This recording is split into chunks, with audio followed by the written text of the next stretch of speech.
Yeah, sure. Okay, so we can start. I think the screen is visible to all of you.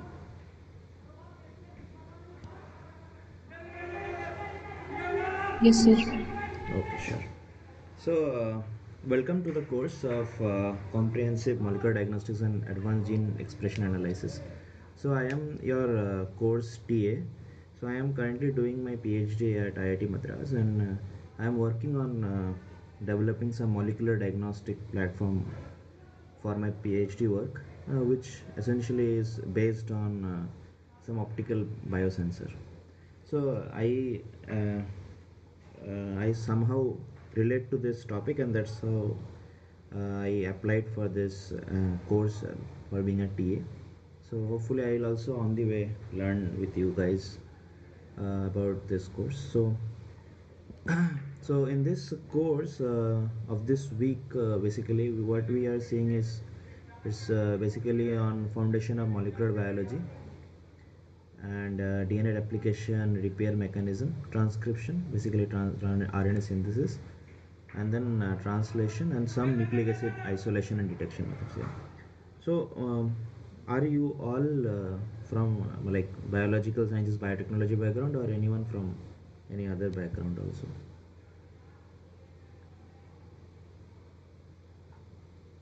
Okay, whoever from biology can they can raise their hands maybe.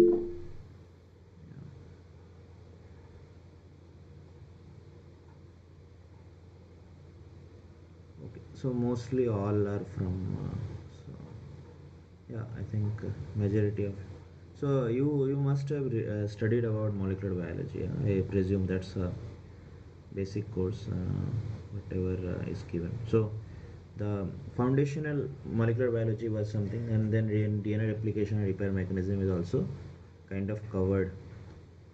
Maybe all of them till the fourth video of protein synthesis. It is covered mostly in the molecular biology class. Yeah, and then nucleic acid isolation and detection methods is something that essentially we will see in more detail in the coming videos. Yeah.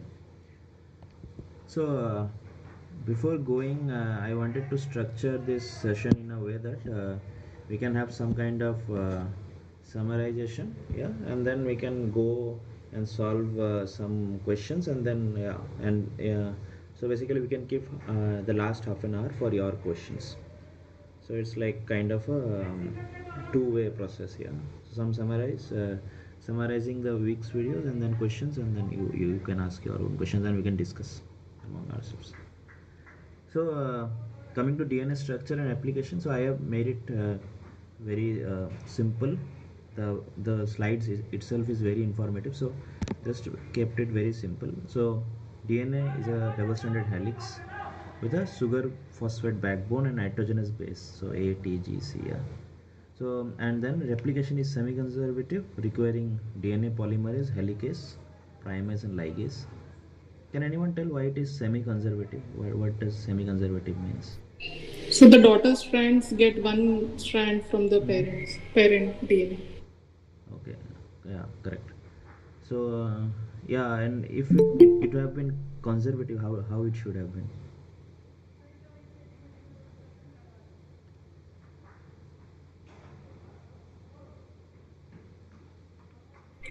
So fully conservative would mean it's both the strands are parent strands. Yeah. So next one, the leading strand is synthesized continuously, and lagging strand forms the Okazaki fragments. Yeah. Then telomerase maintains chromosome ends, and in eukaryotes, and DNA replication inhibitors include antibiotics. So some antibiotics are also developed to kind of block this DNA replication in DNA replication process itself. Yeah. Coming to RNA structure and transcription, so RNA differs from DNA. So yeah, these are essentially single stranded, unlike DNA, which can be single stranded as well as double stranded. It has a ribose sugar, and here uracil replaces thymine. Yeah, there are different types of RNA that is possible: mRNA, tRNA, rRNA, and regulatory. Some are regulatory RNAs. Yeah. So this transcription involves initiation. So you know the process, yeah, you know, initiation, elongation, and termination. And after that, you also have some post-transcriptional modifications in eukaryotes, which involves poly tailing, splicing, yeah, etc. Coming to translation, translation usually occurs in 5 stages, yeah: amino acid activation, initiation, elongation, termination, and post-translational modifications. So these ribosomes essentially decode mRNA, the mRNA, messenger RNA, into proteins using tRNAs at A, P, and E sites. And then you have peptidyl transferase, post-translational modifications also, which comes on the way. Yeah. Coming to some diagnostics that have been touched in the week, one is PCR. Yeah, so there are different types in PCR itself. You have different classes of PCR. Yeah, a lot of PCRs depending on their use cases and advantages and disadvantages. You can have a lot of PCR, and people have got interested in these techniques, and a lot of outside biology people have also understood PCR just because of the COVID itself has educated people a lot about this technique. So RT-PCR was something that was a molecular diagnostic platform that was extensively used in this pandemic times. Yeah, and PCR itself is kind of a gold standard method if you want to detect DNA sequences or target DNA. Yeah, it's kind of a gold standard. You do have other lot of other techniques. Yeah, like you can go for you can have something like that, like sequencing. So you have portable sequencers itself now. So some one company called as Nanopore, Oxford Nanopore, essentially has commercialized this technology and bought it up in a very small size, yeah, kind of a benchtop size, making sequencing very easy. But those Nanopore also has some issues, like issues kind of on sensitivity front, which PCR usually has can amplify this DNA sequences a lot. Yeah, it can essentially exponentially enhance the number of trace DNA out of your sample also. So yeah, PCR has been used extensively in these times. You then have blotting techniques. So Southern essentially depend on the person who has invented this technique, Southern blotting, which essentially detects DNA. And then afterwards you have Northern blotting, Western blotting, where Northern blotting essentially is RNA detection, and Western blotting is protein detection. And you have a nucleic acid isolation extraction. Yeah, so nowadays currently you have this phenol chloroform extraction, but nowadays this magnetic bead based or magnetic nanoparticle based nucleic acid extraction is something that has gained a lot of interest in the research, all as well as you now have magnetic bead based or magnetic nanoparticle assisted extraction. uh, yeah, that has gained a lot of interest in the current times. And you have some advancements, yeah, in molecular biology, particularly the CRISPR-Cas got Emmanuel Charpentier, yeah, and Jennifer Doudna got the Nobel Prize recently. So in chemistry, essentially for this CRISPR-Cas 9, which enables genome editing for diagnostics and gene therapy. And also this CRISPR-Cas9, apart from that you have also developments of other CRISPR, yeah, CRISPR-Cas12 I believe, which have been I think CRISPR-Cas9 not sure, but CRISPR-Cas12 is something that can cut DNA sequences. So like that, a lot of other classes of CRISPR proteins have also emerged, which can be helpful in diagnostics and gene therapy. So a lot of innovation is happening in that way.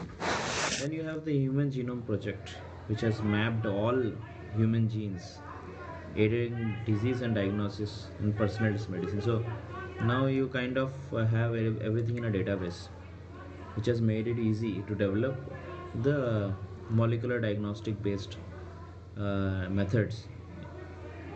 So you can actually have a lot of information now an information driven choice such that you can develop your diagnosis and medicine as such. Yeah.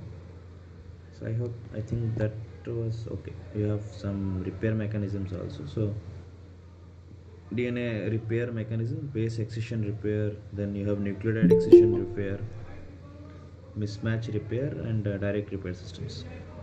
So if you have defect in these repair mechanisms, you can have some diseases like xeroderma pigmentosum or Lynch syndrome. Yeah. So a lot of things goes in the nature. Yeah, the nature has been made in such a way that it has errors, but it has systems to repair it also. So that's the beauty of the natural body, yeah. Or the cell, how the cell works. Cool. So and then we'll give some problems to you, and then we can discuss whatever you feel is the correct answer. You can tell the option. You can tell it in the chat box, or you can unmute and explain. So yeah, each question will come, and then you can do it for 5 minutes or so, and then we can go ahead. So we'll start with some simple ones. The backbone of a DNA is constituted by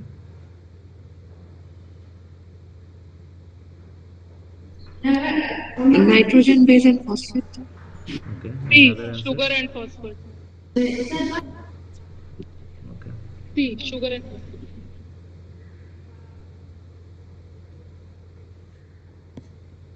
Okay. So we have around 12. I think we have around 10 people. Yeah. Okay. So I want everyone to kind of at least, yeah, put it in the chat. Otherwise, yeah, maybe on the simple ones we can put it in the chat.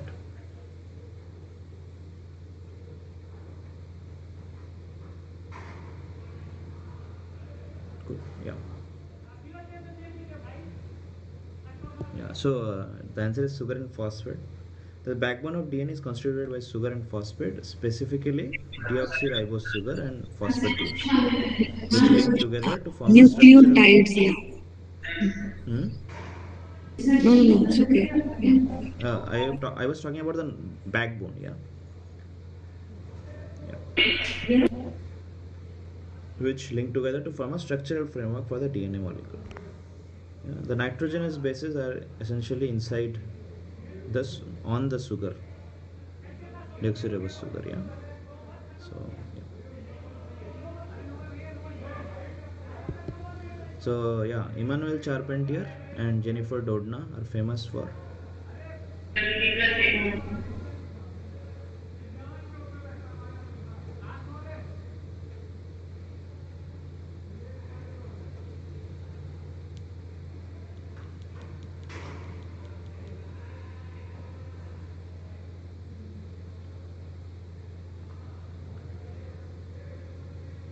Yeah, the answer is CRISPR-Cas. So CRISPR clustered regularly interspaced short palindromic repeats. Yeah, CRISPR and CRISPR associated protein, that is Cas9. Yeah, genome editing technology which allows precise modification of specific DNA sequence. So CRISPR-Cas is the right answer. Yeah, and then can you tell who did the PCR invention or the protocol as such? Gary Mullis. Gary Mullis was the one who invented PCR. And then actually you have this DNA 3D structure or DNA 2D structure essentially is one area of biotechnology kind of called as DNA nanotechnology. Or you can actually search for something called as DNA origami. Origami is a Japanese art, yeah, a paper.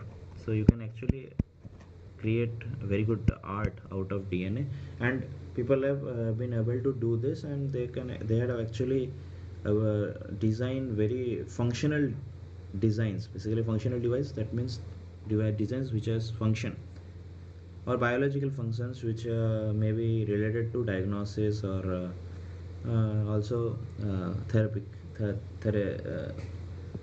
based therapy also. They have made it in such a drug delivery applications and such.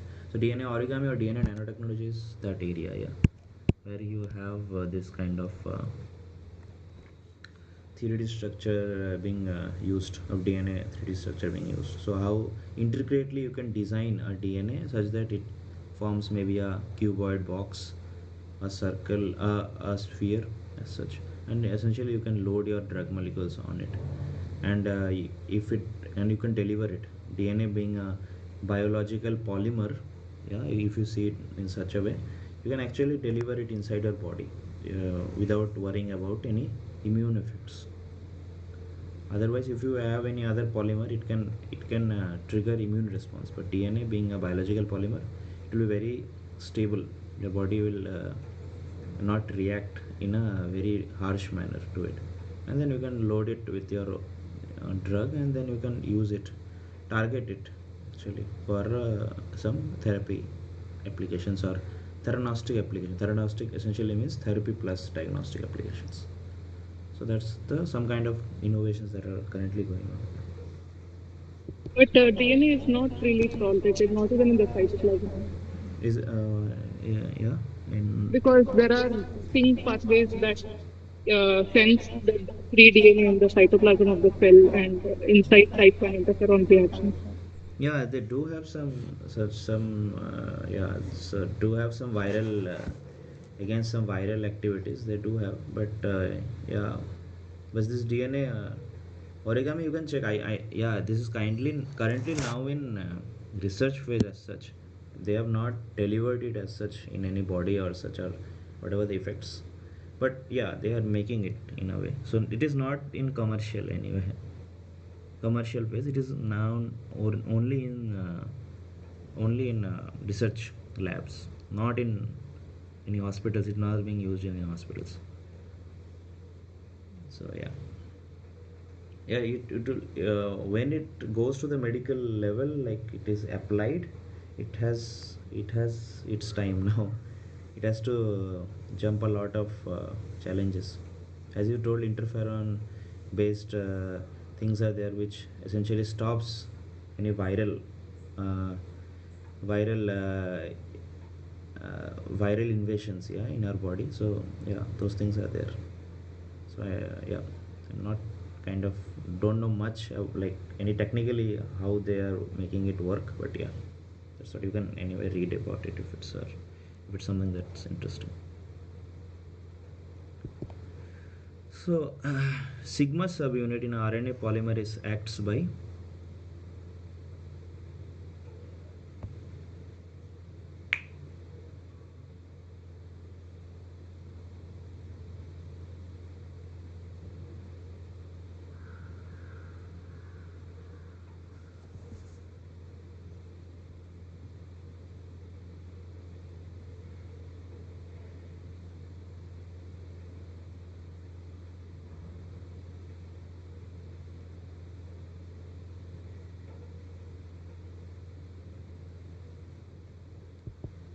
yeah, so the answer is identifying the promoter site.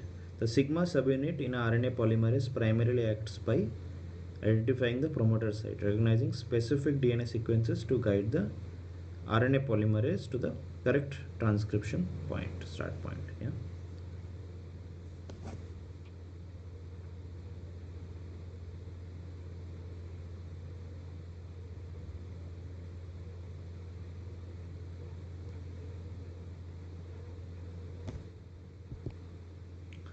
Peptidyl transferase is important for,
So the peptidyl transferase is crucial for peptide bond formation because it catalyzes the reaction that links amino acids together during the protein synthesis.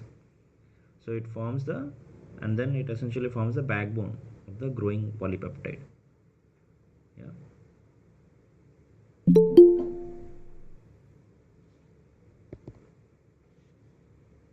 Which are the following statements about DNA replication? False. So you have to tell the false one.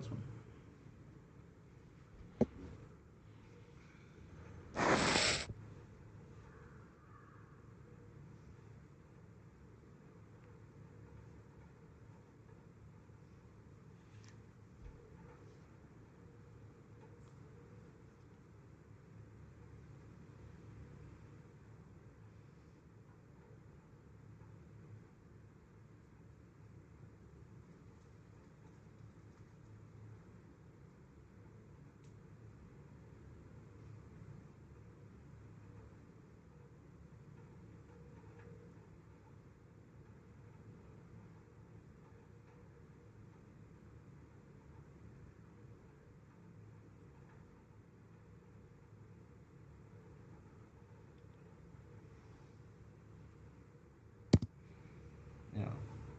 As you told, the lagging strand is synthesized in the same direction as the replication fork.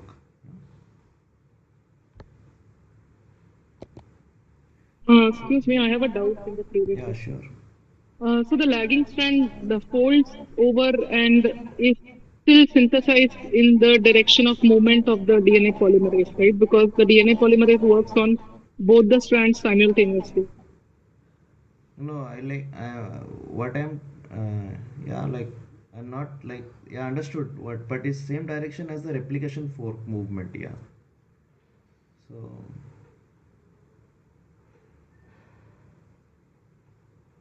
it's kind of a reversed. Yeah, that's what I'm telling. Yeah, but it folds over, but the direction of movement of the Yeah, yeah, DNA polymerase is the same as the replication fork. yeah. Like yeah. Okay. I didn't consider it, but yeah, that's what. Okay, cool. Thanks. So, what is the primary function of telomerase in eukaryotic cells?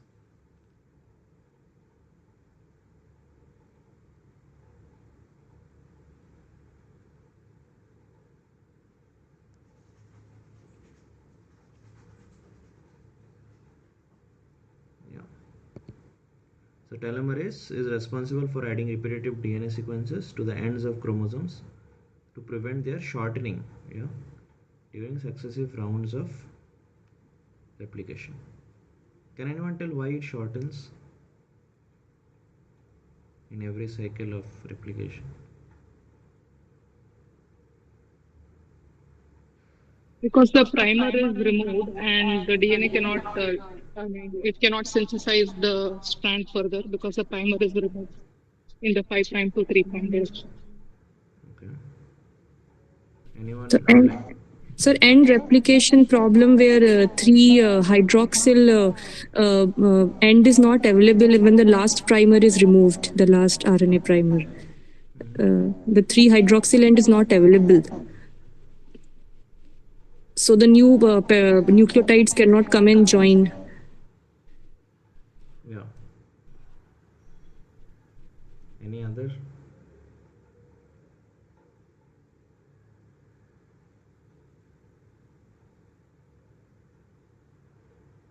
Okay, you people can see it. Yeah, kind of it's given in the yeah slides. So yeah, so that end replication problem. Yeah, which enzyme complex is responsible for recognizing and binding to the origin of replication? Yeah, the ORIC, what you tell. Yeah, origin of replication prokaryotes.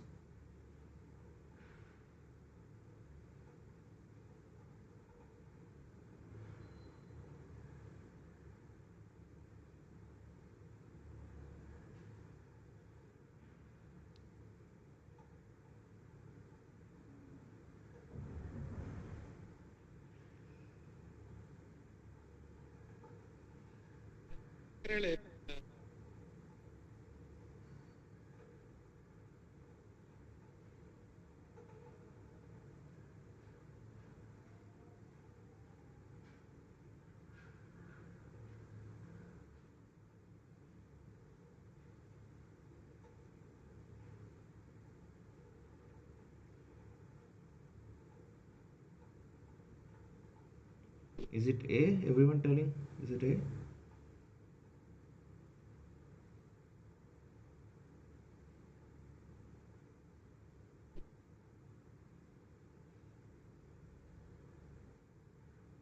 Yeah. So can you explain what happens, or just a brief what DNA does and things like that? The DNA protein binds to the DNA box sequence within the ORAC region. Mm-hmm. This binding helps to unwind the DNA at the origin, Yeah. creating a single stranded DNA bubble. Yeah. So DNA A, and then you have DNA C, and then also DNA helicase, as you told. Is someone telling anything? I am not actually audible. Sorry, I think.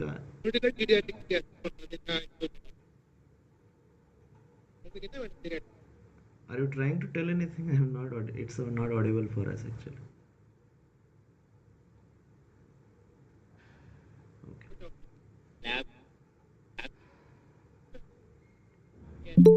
I don't know. Is it bad for me or everyone? I'm not able to understand. You can write it in the chat if you want. Can you please write?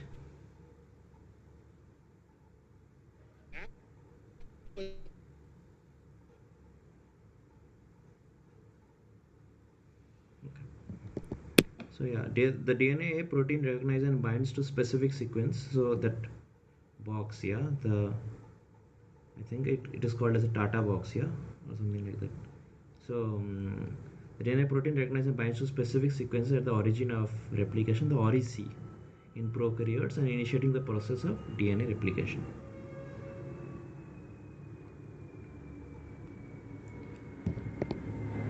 Yeah. So some kind one numerical that I wanted to give is so a DNA solution of 50 microgram per ml concentration gives an absorbance. Yeah, I hope you know about this absorbance thing. Yeah, UV visible spectroscopy. Yeah, if you want, you I can give a primer as such. If everyone is knowing, then I will just directly give it in during when we will discuss the solution. Yeah, you want a primer, then I can.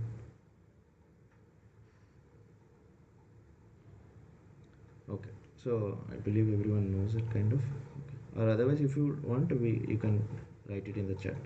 So an aliquot of 20 microliter from a 50 microliter purified plasmid solution is diluted with distilled water to a total volume of 1000 microliter. The diluted plasmid solution gives an absorbance of 0.550 at 260 nanometer. The concentration of the purified plasmid in microgram per ml per microgram per microliter.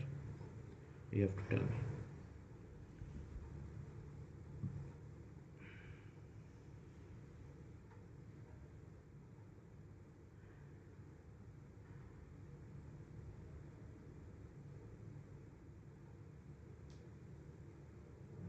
Okay. So yeah.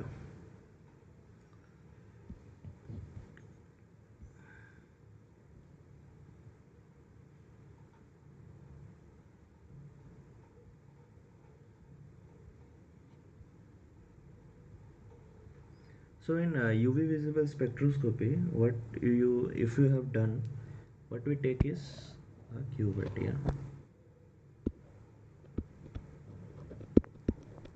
Okay.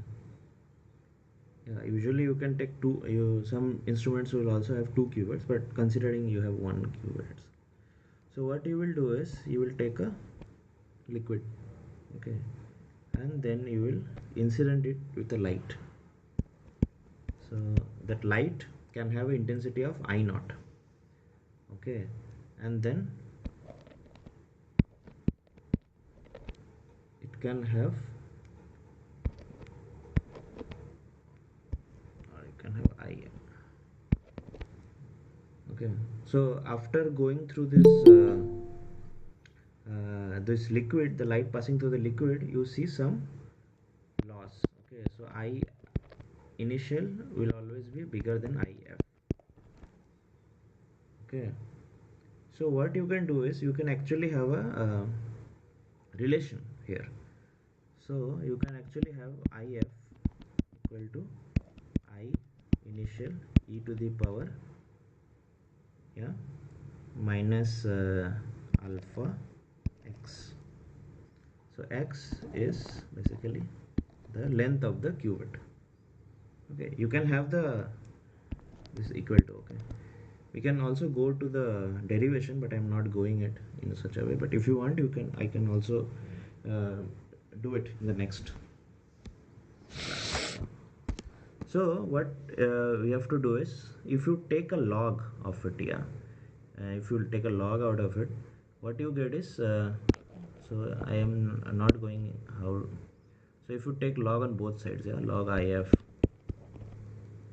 equal to log, so if you take a log, this minus alpha x will come out, okay, and then you have log IE, okay, and then if you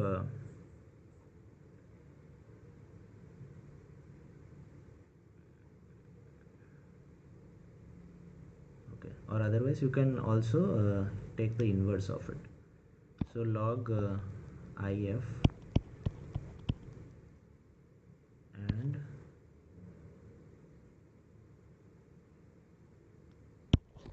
okay, wait,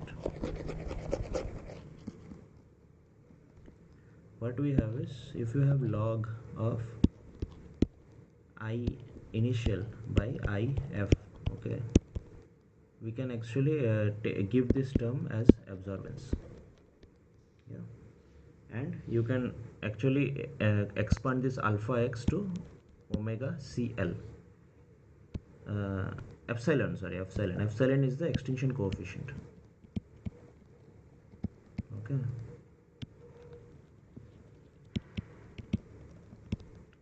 This is the concentration and this is length, or the length of the qubit, or path length, what you say. So extinction coefficient, it depends on it, it is a function of the wavelength, okay, that is at the highest peak wavelength how much it is absorbing. So for example, a protein, what is the, at what wavelength it absorbs? 280. Yeah, so extinction coefficient usually of proteins will be given in 280 nanometer. Then you can actually, if you know the extinction coefficient, if you take a if you know the extinction coefficient of any protein, and you want to know its concentration, what you can do is you run a absorption spectra, you will get a OD. OD means optical density. So for example, if you get 1 OD and you know that extinction coefficient is also maybe 1, so you can also, you can directly put it in this equation, yeah, you know this, you know this is a constant kind of extinction coefficient, and this is also a constant, this length of the qubit, so you can actually find out the concentration, yeah. So it's kind of the concentration finding, the UV visible spectroscopy for using so you can have, you don't need to actually go for this big qubit. Nowadays you get something called as a nano drop, yeah, some people, you might have used, some people might have used it, yeah, nano drop, has anyone seen it? Usually all these things happens in a drop of a DNA or drop of a protein sequence. So you usually have a mirror on one side and light is passed to the mirror, and you can have all those spectroscopy which happens in a, maybe in a cuvette of 1 ml, you can actually do it in 2 microliter of sample. So it's kind of a nano drop where you can do the quantification of your, quantify how much DNA is there, like in 260 nanometer, or quantify how much 280 nanometer for protein, so things like that, yeah. Okay.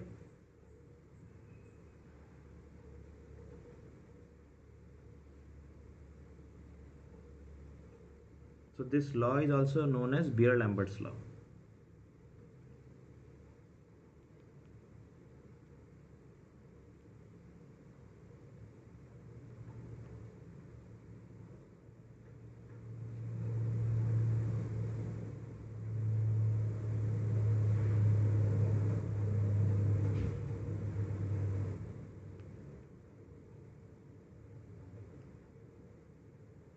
Is it okay?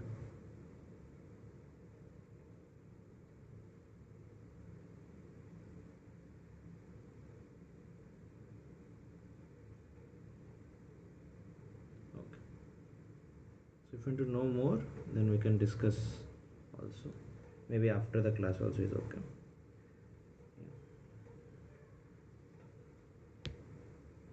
So essentially this absorbance is equal to the I initial by I final. So you won't when you run the instrument, you anyway won't see this. You directly will get a absorbance value. Yeah. So anyway, so a DNA solution is of 50 microgram per ml concentration. So it's a reference that is given. A DNA solution of 50 microgram per ml concentration gives an absorbance of 1 at 260 nanometer. An aliquot of 20 microliter from a 50 microliter purified plasmid solution is diluted with a distilled water to a total volume of 1000 microliter. So the diluted plasmid solution gives an absorbance of 0.550 at 260 nanometer. The concentration of the purified plasmid in microgram per microliter you have to give me.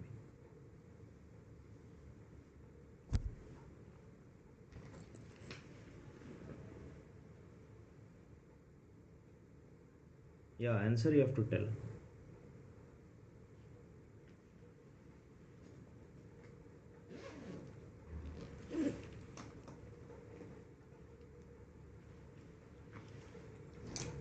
Please don't use any uh, AI tools or such. Yeah, try to do it on your own. Yeah, okay. Let's see. I also have to solve it. I'm not sure. So actually, this is a question from GATE. I believe 2021. GATE. So I was searching for questions. Mostly these questions are either from previous year courses for this course itself, or I have tried to collect it from some standard books or GATE. Yeah, GATE papers. So this is 21 GATE question, I think.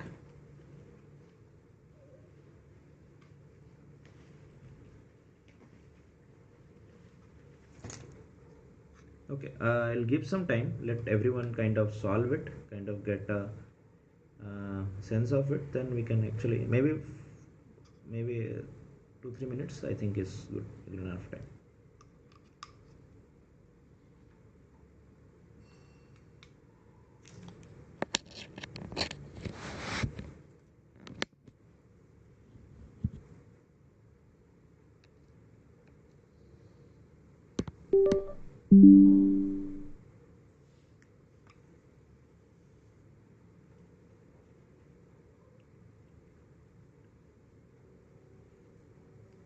Others, please answer.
Okay, can anyone tell how they are doing it? Like, what's the approach? How to do it?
Yeah, anyone want to share how they are doing it?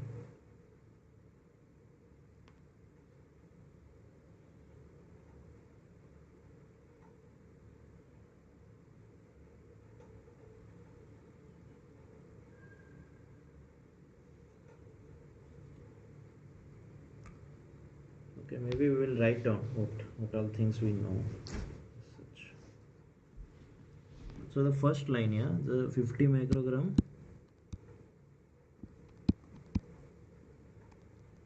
per ml gives 0.55 sorry, gives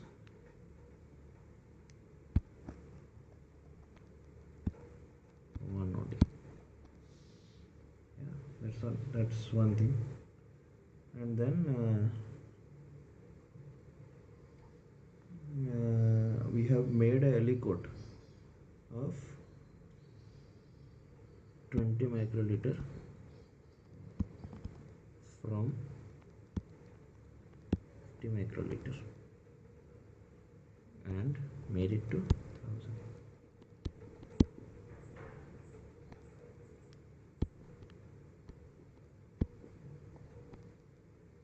1000 microliter. Yeah, that's the information we have in hand. Also that diluted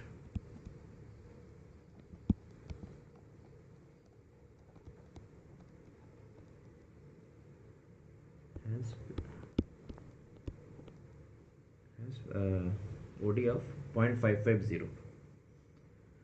So somehow we have to write these equations and essentially solve it. Yeah, anyone want to tell how to solve it? No?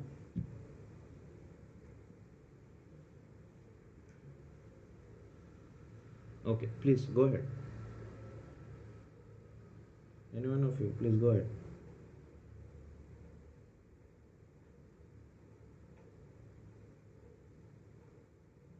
Two of you have raised your hands here. Just go ahead, yeah. Or is it a mistake? Okay, cool. I will try to solve it. So, yeah, yeah, maybe I'll solve it in a way, and if you people have some other way, you can essentially pitch it. So, essentially, we have this equation, yeah, C1 V1 equal to C2 V2, yeah. Basically, concentration or the amount number of molecules or the concentration, if you dilute it, yeah, the concentration you can write it in a form that C1 basically the concentration 1 into V1, the volume 1, and if you dilute it in C2, so the dilution can accordingly change as per the volume. Yeah, so yeah, or you can have a unitary method also, that's another way. Okay, so C1 equal to C2 V2, that's what I would like to solve it. So C1 is something that I don't know. Yeah, so we have taken 20 microliters, so I will write V1 as 20, and C2 is also something I don't know. Yeah, so C2 into, I have diluted it into 1000. Yeah, is it clear till here?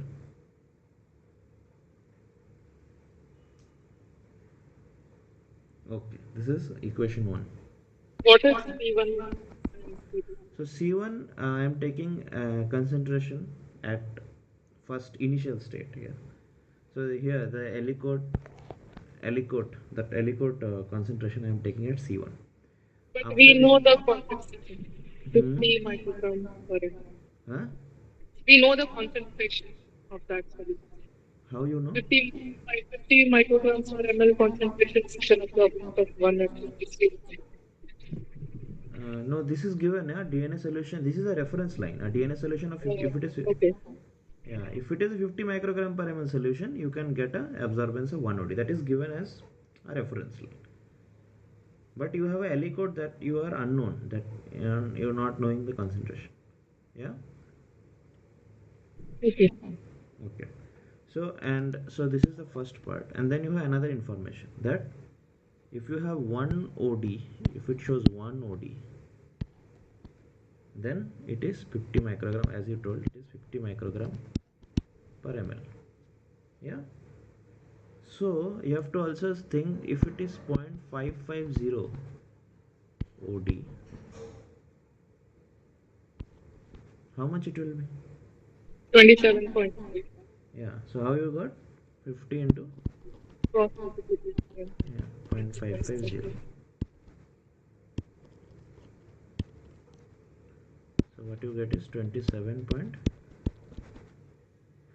microgram per ml. So this is the second information. Yeah, so now what you can do is, this is the, where will you use this information? That is C2. Yeah, so what we'll do is, C1, so you can actually simplify it more. C you can cut, and 2 you can put 50. Yeah, so C1 essentially is C2 into 50. Yeah, correct. And you can put 27.5 into 50. Remember the units properly. Yeah, okay. So this is microgram per ml. Okay, remember this. So what you will get is, what is the answer here? And I have to calculate it essentially. How much you are getting? 1375. Yeah, everyone got Yes. this. Yeah, Yes. microgram per ml. But I have asked microgram per microliter. Yeah. So how to convert it?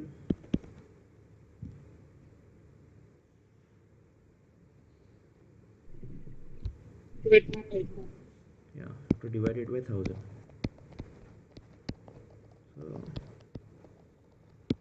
So, that's the answer, 1.375.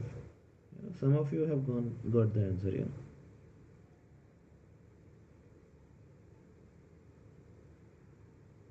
Okay, Lakshmi has put a. Can you explain it on your, like? Can you explain it once? Not able to take it up there. Is it clear now, Lakshmi, or?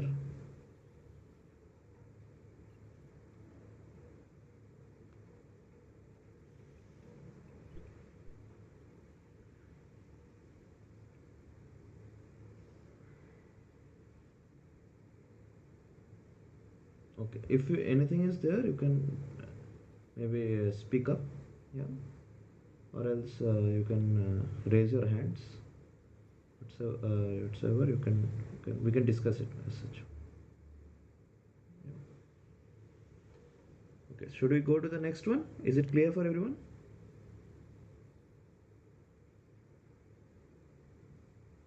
Okay. So a DNA sample collected from an unidentified bacterial species Y contains 13% of adenine. So you have to tell how much is the G plus C content of Y.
Okay, we'll wait for some time. Yeah, maybe 2 minutes, and then we'll try to solve it. This time maybe some one of you can help solving it. So we'll wait 2 minutes. Let others also get the hang of it and then.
Okay.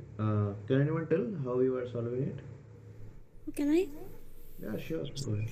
Okay, so the entire DNA sample, the DNA in the bacterial sample is considered to be as 100%. So the amount of adenine and the amount of thymine is actually equal. So 13% of adenine, so 13% of thymine. So 13 plus 13, 26%, and 100 minus 26 is 74%, which is equal to the G plus C concentration. What rule is this?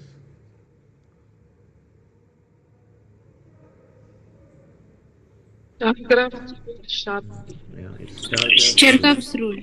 Yeah. It So is A Cherkov's plus rule. so A plus T forms 26%. Yeah, if you consider everything as 100%, and sorry, and 26%, and then if you have 100 minus 26 percentage, so you end up in 74. Yeah, that's what you told. Yeah. Yeah, Yes. correct.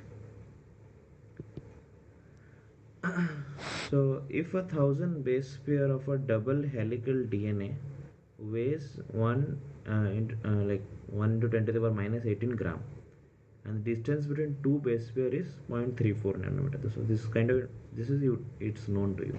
Total amount of DNA in mg, rounded off to one decimal place, okay, required to stretch from Earth to Moon. So you have to assume the distance between Earth and Moon to be 374,000 kilometer. So how much mg of DNA you need, such that you can actually cross the stretch it such that it covers the distance between Earth and Moon. This is also a gate from a Pasteur gate question. Yeah. So yeah.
Yeah.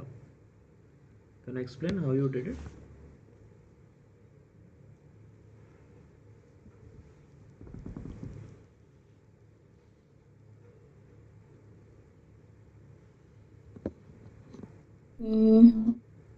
Moon to Earth to Moon distance, it is 3,74,000 kilometers. So that is means 374 10 raised to 3 into 10 raised to 3 kilometers. And if we 10 raised to 3 meters, sorry, and if we convert it into nanometer, then again we have to add 10 multiply by 10 raised to 9.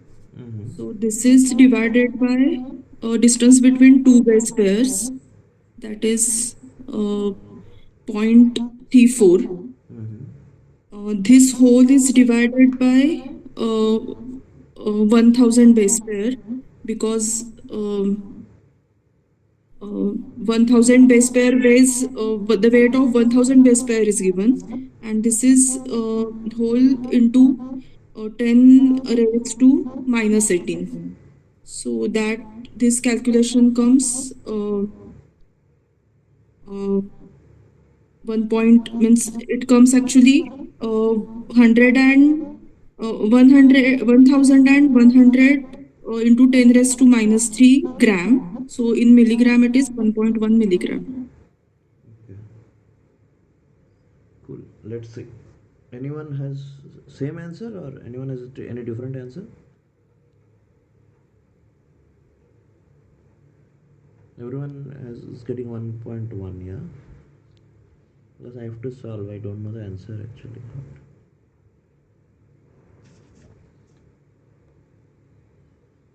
Okay. First maybe let's write down what is given. So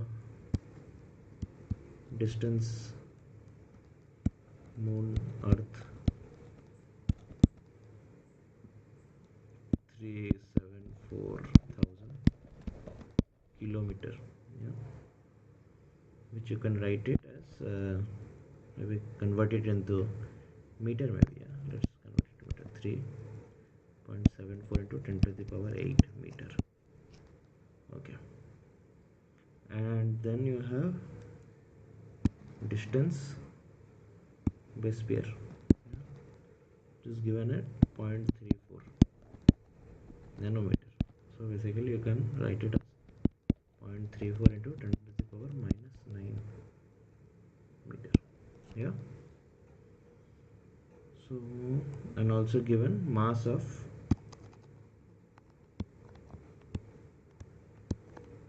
1000 base pair. 10 raised to minus 6. What? For meter, it will be 10 raised to minus 6, right? Minus 9, yeah, minus 9 only, that one.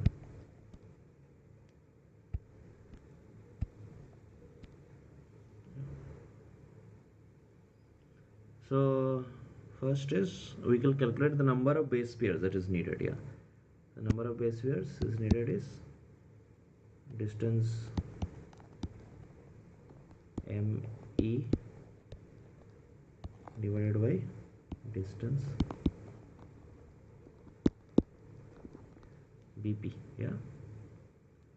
So when we do it is 3.74 into 10 to the power 8 divided by 0.34 into 10 to the power minus 9. So what do we get?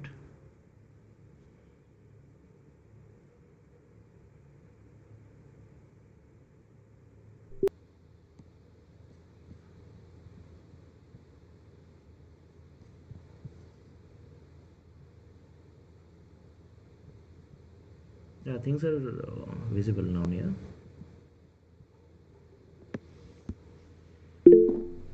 Yeah, sorry, actually I got the battery was down. So yeah, where were I was calculating actually. Yeah, this calculation, how much it comes? I'm getting 374 by 34 is 11. yeah. And with all those decimals things, we get 1.1 milligram. 1.1 into 10 to the power minus 10 to the power 18 is what I'm getting. Yeah.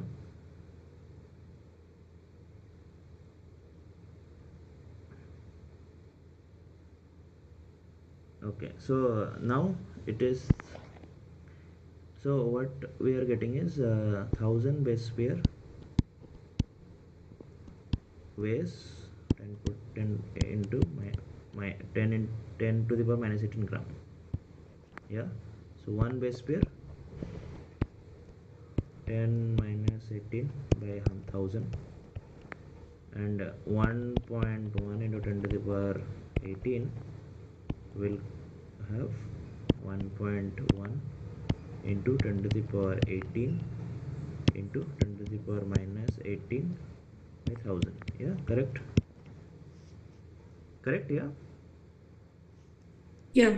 so we can cancel this, and this is in gram. When you convert it into milligram, we have to multiply 1000. So if we multiply 1000, what we get is 1.1 into 1.1 milligram. Yeah, so yeah, you people have answered. Yeah, so answer is 1.1 milligram.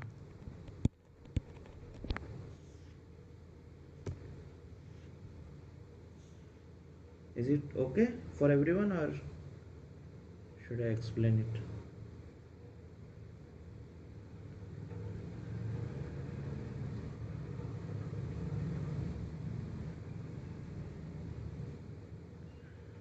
Is it clear?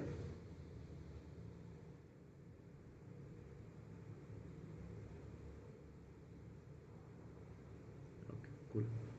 So there was a question, that these were the questions from my side. If you have any queries, we can discuss, or else we'll end today's session.